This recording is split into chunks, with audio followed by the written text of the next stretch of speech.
I'm sure there's lots of moms of boys out here, and I'm sure if you don't have boys, some of it still applies. It's like it works with men too. Understanding boys also translates to understanding men, I have realized. But it's like the Bible for having boys, or I could say the Torah, because I can't believe this book. Now tell us how you sort of came to, it's time to write a book about boys and everything. It's like amazing. So I wrote a book about girling up a year ago, and I think that made some sort of intuitive sense to me that I was a girl, now I'm a woman.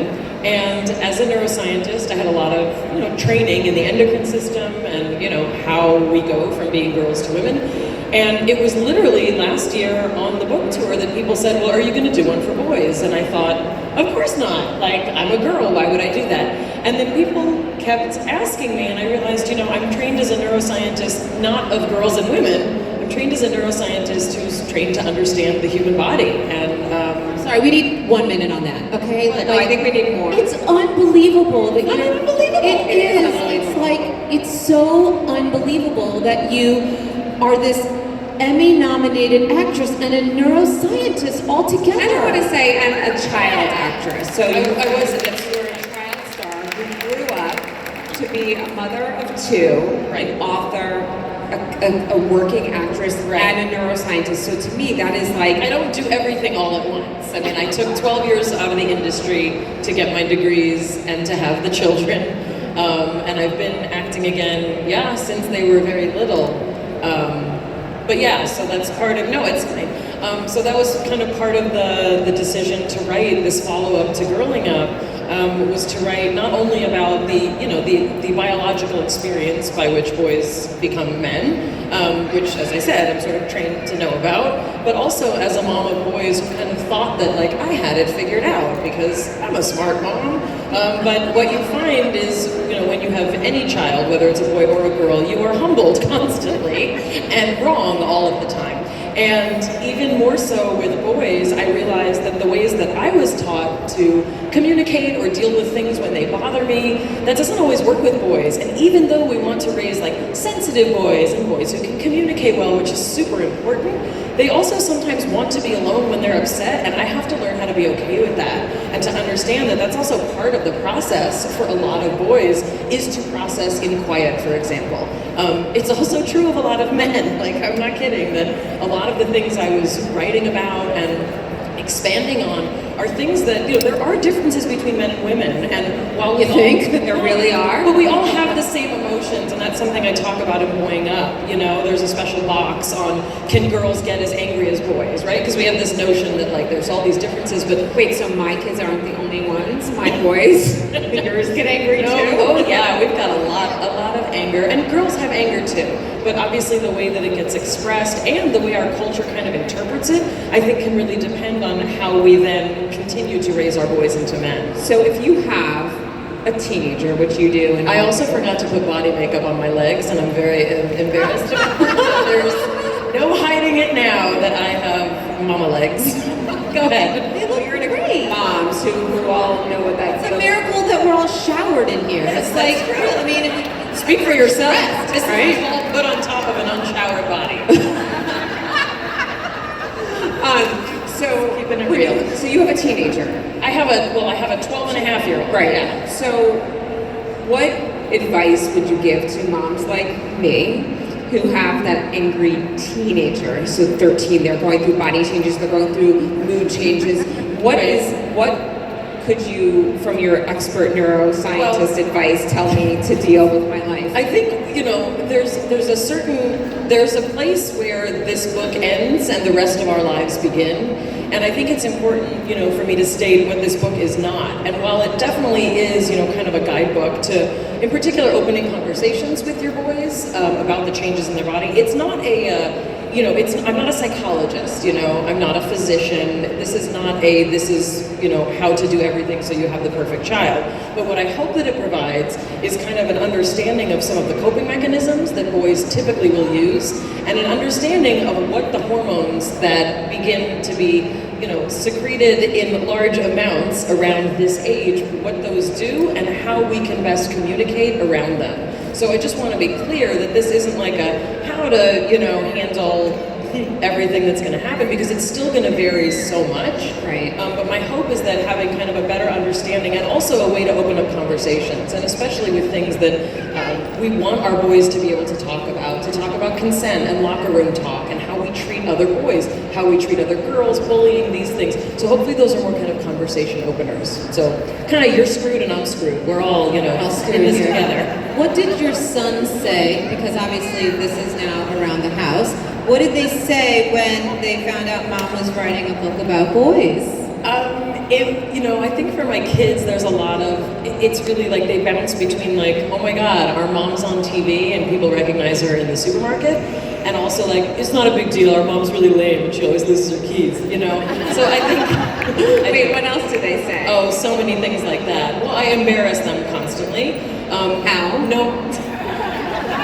Well, no more kissing them in public, which I've learned. I'm moving on from that. That's a hard My break. 9-year-old still lets me kiss him on the No, lips in public. the 9-year-old is picking up more from the 18-year-olds in our culture than the 12-year-old in the house. I don't know how that happened. But yeah, they definitely, it was a conversation. I've never released pictures of my kids. There are pictures of them when they're littler. This is the only time that you actually kind of see them. They're wearing little superhero masks. They're covered a little bit, right? Right, but my ex and I, we had a conversation and we included them in the conversation, and they were mostly excited that they got to wear cooler clothes than I buy them, because I shop at Target and the stylist shops at nicer places than Target. So that was really the excitement, that they got to wear a non-Target. Actually, my little one only wears Target t-shirts, so that is it. So they were a combination of kind of embarrassed and excited. Interestingly, my older son has not really wanted to read the book, which I think he's probably nervous. And Do you want him to? I've decided, and I'm sure probably everyone here can relate. Our children provide us with so much material if we're writers and if we're bloggers, but there's still a sense of wanting to respect their privacy and their lives. So I really do run things by them, and especially my website, Grok Nation, I feature a lot of intimate things about them, but I run things by them to make sure that, if someone were to come up to them in the park, they wouldn't be like, your mother said you still hold a baby doll at night, which may or may not be true of either of my children. I'm not telling. Was there one chapter in particular that, was like, it really sunk to your heart, or a chapter that was really challenging for you to talk about or write about or have an opinion about? I think it should be comforting to moms of sons who maybe also have daughters that the chapter that was hardest to write for growing up was the hardest for growing up. And that's the one on love, like love, dating, online dating, Social media. sex, social media, all that's the social media complexity, which also very different for girls and boys.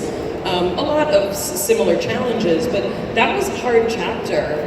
Also, it was hard because, as a woman who's so protective of my body and my space and being able to do what I want, it was really interesting to kind of view it from the other side. What does it mean when, statistically speaking, girls are sending pictures to boys, right? So how do you then communicate that information about what it means, not only to, why you shouldn't ask people to send sexy pictures of themselves, but also what it does to you and to them when you engage in that culture. So that was a different conversation with boys than And what did you find, and what do you share about that? Because I think if we all can leave here today with some sort of thought on how to talk to our children about that. I mean, I think it's hard. I'm not a therapist, I don't. Well, you are a neuroscientist, so I trust you more than myself.